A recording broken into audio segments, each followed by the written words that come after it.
दोस्तों, अगर आप सब इंस्पेक्टर बनना चाहते हैं दिल्ली पुलिस में या सेंट्रल आर्म्ड पुलिस फोर्सेस में, चाहे आप पुरुष हो चाहे महिला, तो ये वीडियो आपके लिए है।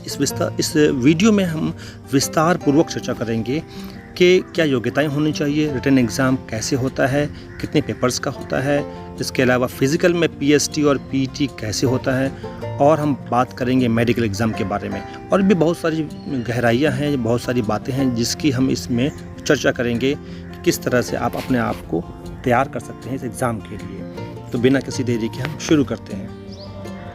दोस्तों, ये जो रैंक है सब इंस्पेक्टर जीडी का है, सीएपीएफ के लिए है, जिसमें आपको पे स्केल लेवल 6 का है, पे मैट्रिक्स के लेवल 6 का पे स्केल है, जिसकी बेसिक पे स्टार्ट होती है 35,400 से, और ये धीरे धीरे इंक्रीमेंट लग करके बढ़ता है 1,12,400 तक। ये group B non gazetted non ministerial post है।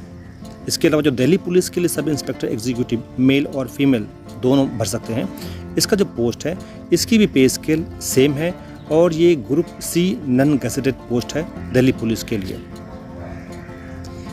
दोस्तों, इसमें मेल और फीमेल दोनों ही अप्लाई कर सकते हैं। इसमें अनरिजर्व यानी कि सामान्य कैटेगरी के, इकोनॉमिकली वीकर सेक्शन के, ओबीसी, एससी और एसटी के भी भर सकते हैं। इसमें एक्स सर्विसमैन भी भर सकते हैं। जो डिपार्टमेंटल कैंडिडेट्स हैं, जो पहले से ही नौकरी कर रहे हैं सरकारी, वो भी इसमें एग्ज़ाम दे सकते हैं।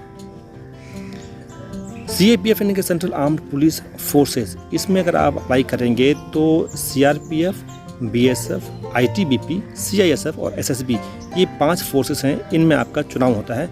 कभी कभी इसमें एनआईए भी शामिल हो जाती है। दोस्तों, सब इंस्पेक्टर जो सीएपीएफ के लिए आप अगर सेलेक्ट होते हैं तो आपको इंडिया में कहीं भी नौकरी करनी पड़ सकती है। सिर्फ दिल्ली पुलिस की वैकेंसी ऐसी है जिसमें आपको सिर्फ दिल्ली में ही नौकरी करनी पड़ेगी। जो एक्स सर्विसमैन है उनके लिए रिजर्वेशन है, और उनका जो कोटा होता है उसमें 50% जो होता है वो जो है स्पेशल फोर्सेस जैसे कि एनएसजी होती है या कोई स्पेशल एक्शन ग्रुप होता है उसके लिए होता है, और जो किसी कमांडो कोर्स में ग्रेडिंग लेके आते हैं क्यूआई यानी कि पास भी होते हैं और इंस्ट्रक्टर की ग्रेडिंग होती है उनके लिए, और नेवी एयरफोर्स से जो स्पेशलाइज्ड कमांडो यूनिट्स को होते हैं उनके लिए एक सर्विसमैन की जो वैकेंसी होती है उसकी 50% रिजर्व होती है। अब नेशनलिटी चाहिए इसमें इंडिया। इसके अलावा नेपाल और भूटान के भी जो हैं वो भी इसमें अप्लाई कर सकते हैं, लेकिन उनके पास गवर्नमेंट ऑफ इंडिया के द्वारा इशू की गई एक एलिजिबिलिटी सर्टिफिकेट होनी चाहिए। एज लिमिट की बात करें तो 20 साल से लेकर 25 साल के युवा इसमें अप्लाई कर सकते हैं। अब हम बात करेंगे किस किस को एज रिलैक्सेशन यानी कि छूट मिलेगी। तो जो एससी और एसटी के कैटेगरी के हैं उन्हें 5 साल यानी कि वो 30 साल तक की एज वाले हैं वो भी अप्लाई कर सकते हैं। ओबीसी वालों को 3 साल की छूट और मिलती है यानी कि 20 से लेकर के 28 साल तक, और जो एक्स सर्विसमैन हैं उनको 3 साल की छूट मिलती है।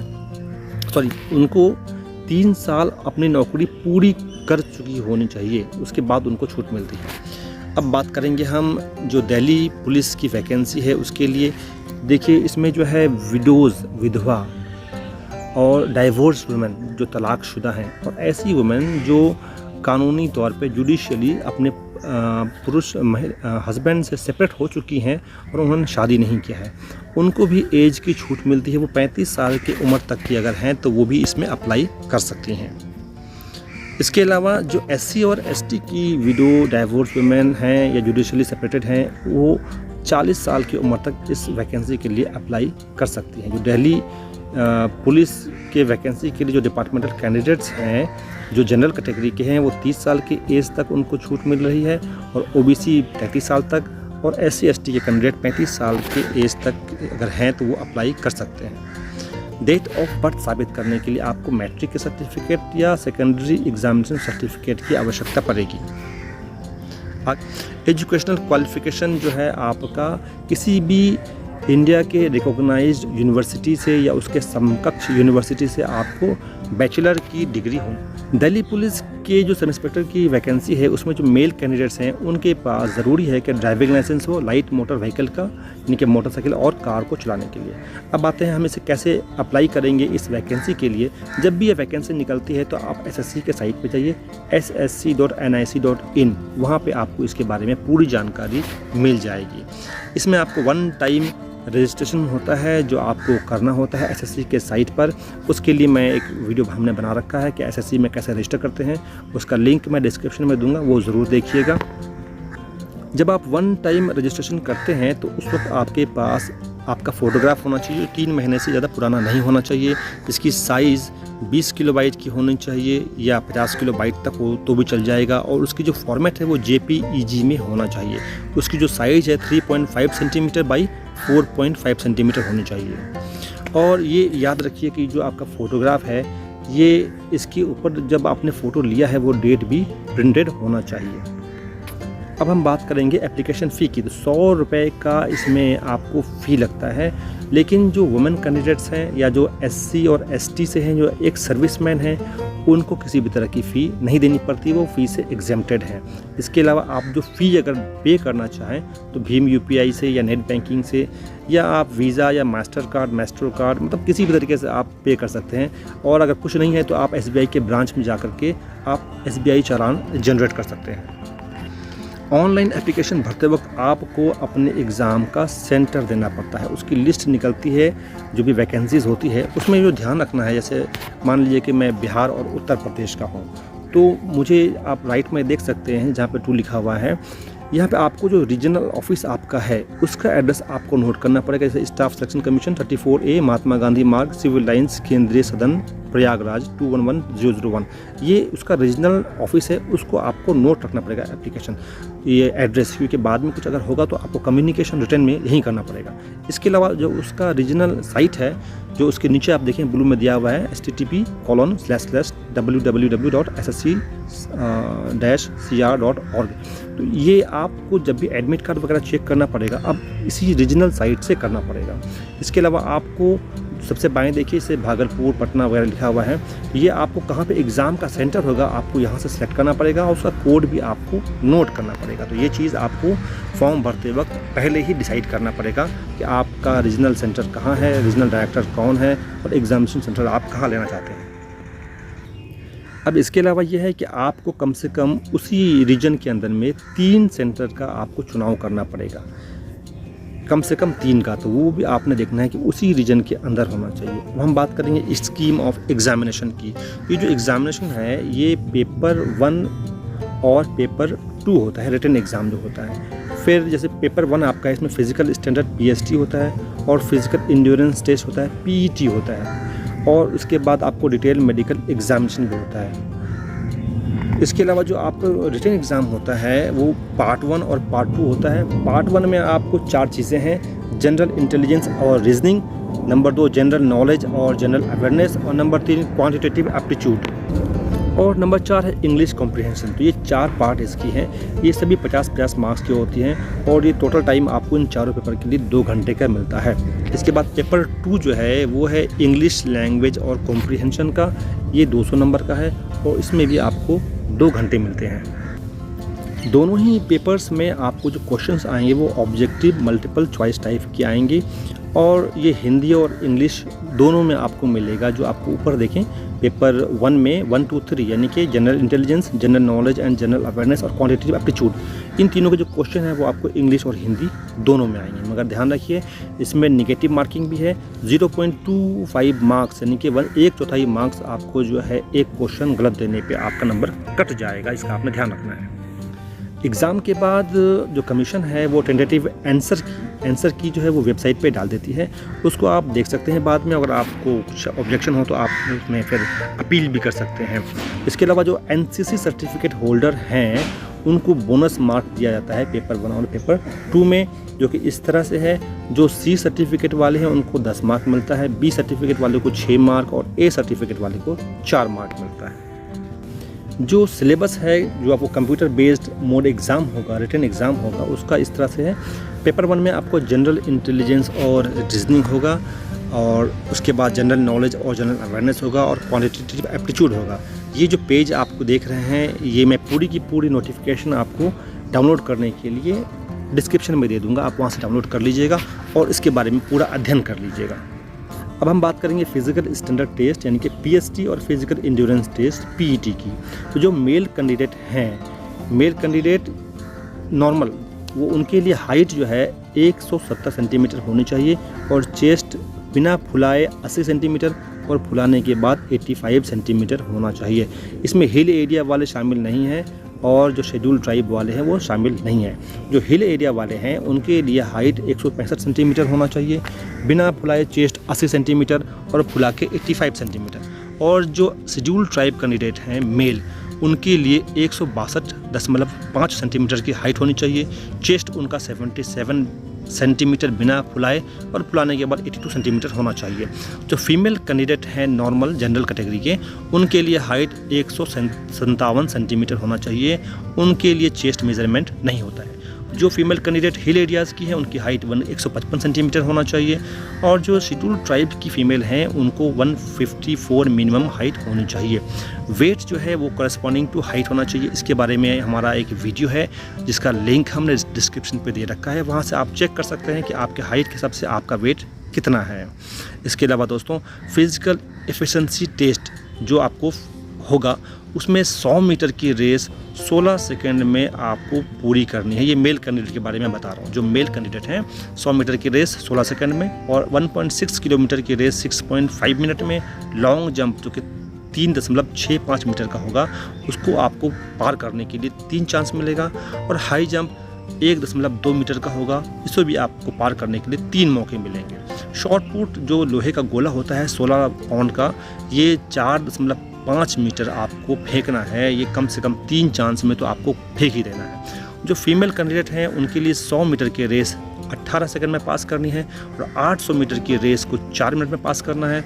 लॉन्ग जंप इनको 2.7 मीटर का होगा, 3 मौके में पार करना है और हाई जंप 0.9 मीटर का है जो इन्होंने 3 चांस में पार करना है।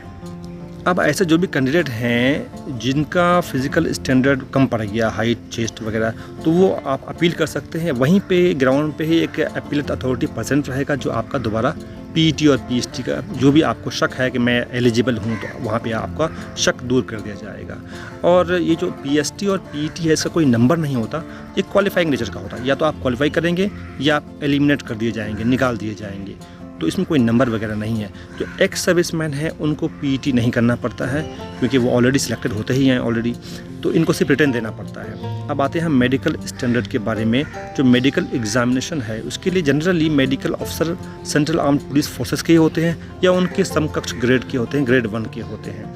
तो जो जिनको अनफिट कर दिया जाता है उनको बता दिया जाता है कि आप अनफिट हो गए हैं, उनको रिव्यू मेडिकल बोर्ड एक बैठता है 15 दिन के अंदर अंदर, उसमें दोबारा आकर के अपनी फिटनेस को साबित करना पड़ता है।